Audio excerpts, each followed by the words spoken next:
Good morning. My name is Carl Wolf, and I was a precision electronics photographic repairman with a top secret crypto clearance in the United States Air Force. I was stationed at Langley Air Force Base in Virginia.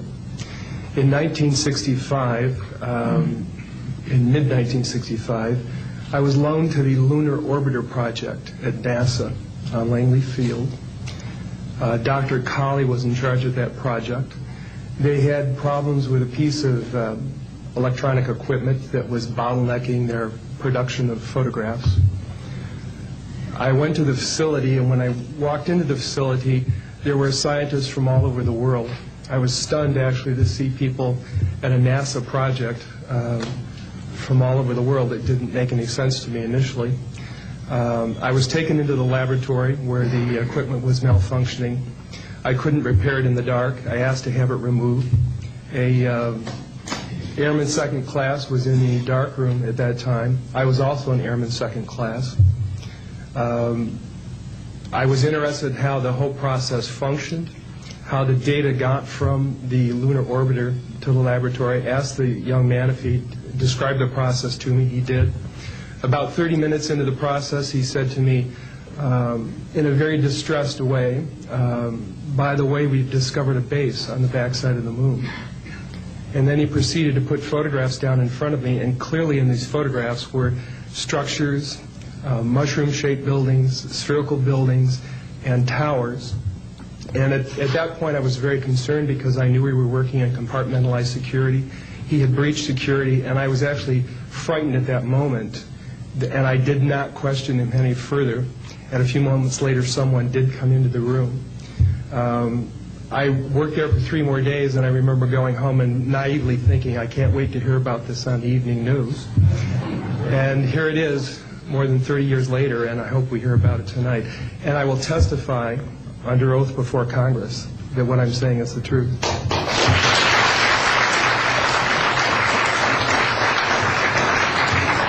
Thank you, Carl. Good morning, everyone. My name is Donna Hare, and I worked at Philco Ford Aerospace from 1967 to 1981. During that time, I was a design illustrator, draftsman. I did the launch slides and landing slides, and also projection plotting boards, lunar maps for NASA. We were a contractor, but most of the time I worked on site, in Building 8. I had the opportunity to do extra work during downtime, which was between missions, and I walked into a photo lab, which was the NASA lab across the hallway. I had a secret clearance, which is not that high, but I was able to go into restricted areas, which this was. At the time, I was talking to one of the techs in there, and he drew my attention to a photograph, a NASA photograph. It had a dot on it, and I said, what is that? Well, he drew my attention to it, and I said, is that a dot on the emulsion? And he said, and he's smiling, and he has his hands crossed, and he said, round dots on the emulsion don't leave round shadows on the ground. And this was an aerial photograph of the Earth, I'm assuming the Earth, because it had pine trees on it, and the shadows of the craft, or whatever it was, were in the same angle as the trees. And by its very nature, UFO, and I wanted to clarify that to a gentleman that was talking to me, means unidentified. So I did not know what this was. But I realized at this point that it's very secret, that it was kept secret, because I asked him, what are you going to do with this piece of information? And he said, we always airbrush these out before we sell them to the public. So they're pesky little creatures appearing on this photograph they wanted to get rid of. After that, I decided I would ask questions to other people that worked there. And I found that I had to ask them away from the site and not on site. A guard told me that he was asked to burn some photographs and not to look at them. And there was another guard guarding him, who was in green fatigues, watching him burn the photographs. And he said he was too tempted. He looked at one, and it was a picture of a UFO, and he was very descriptive. I can go into that later with anyone.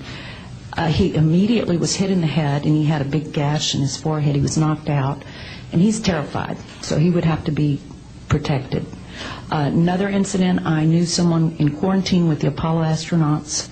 He told me that the Apollo astronauts saw craft on the moon when we landed. And that is what he told me. And he also was afraid, he said that the astronauts are told to keep this quiet. They're not allowed to talk about it. So I do want to let you know that I worked out there for a number of years, and I ran into this. So it's not something everyone knows that works out there for a long time. My boss didn't know about it. Some people that sat right next to me didn't know about it.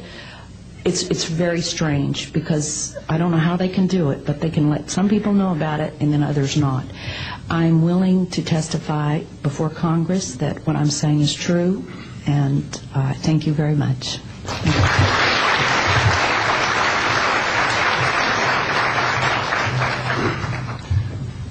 Good morning, ladies and gentlemen, and members of the press. My name is Larry Warren. 20 years ago, in 1980, I was a security specialist assigned to RAF Bentwaters, Woodbridge, NATO Air Force facilities in Suffolk, East Anglia. I had a secret security clearance. I guarded our backline nuclear weapons that were stored there at the time without the knowledge of the people of Great Britain. I went through a portion of a 3-night UFO event where objects made incursions over our WSA, fired pencil-thin beams of light into them, and adversely affected the ordnance, possibly. These objects were on the ground on 2 different nights. Potentially there was another life form seen. This is an unpopular truth. These events were of extreme defense significance to not only Her Majesty's government, but this government as well, and they are still shrouded in secrecy. They are very complex, they are very vast. This is more about a human rights issue than just a UFO issue. 20 years ago, this room would be empty. I see a turn in history. This is history in motion, but unfortunately it's history with the security classification. I would be more than honored to swear under oath that I experienced what I did, I saw what I saw. These events produced not only, after numerous denials by this government, a memo by Lieutenant Colonel Charles Holt, our deputy base commander, which reads like science fiction. It also produced, years later, an on-site audio tape he made as these objects performed their feats and did what they did and violated airspace. These events are of extreme defense significance.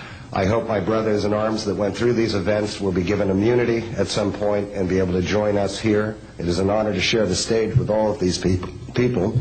And I think for all our children, my son Dennis, God bless you, son, we can change the world. You're heroes for being here also, and I will testify in front of Congress if asked to. God bless. Thank you.